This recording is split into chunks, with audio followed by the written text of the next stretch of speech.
خب درود و 200 درود. ما آمدیم دوباره با یه ربات جدید، یه اتوکلیکر جدید. گفتم تا وقتی که موتورم داغه یه دونه ربات دیگه بدیم و یه اتوکلیکر دیگه برای تب سوپ. زیاد حرف نزنیم، بریم برای آموزش رو نگاه کنیم که ربات چطوری. اول از همه ما باید ربات خودمون رو ران کنیم. وای میسیم تا ران بشه و بعد از اون هم باید بیایم اتوکلیکرمون رو ران کنیم.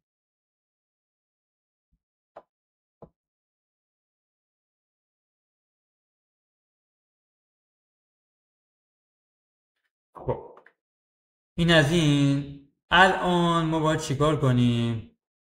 خیلی راحته، راحت‌تر از لغات قبلیمونه. همینجا میزنیم.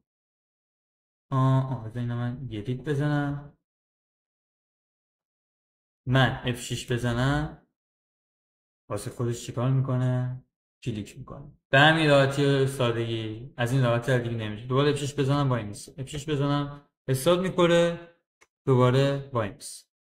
این هم از این. ایزی. بریم حال کنین و عشق کنین. نسخه کامپیوترشه. برای اونایی که میخوان توی سیستم اتوکلیکر رو ران کنن به درد میخوره. همین دیگه هیچی. بدرود.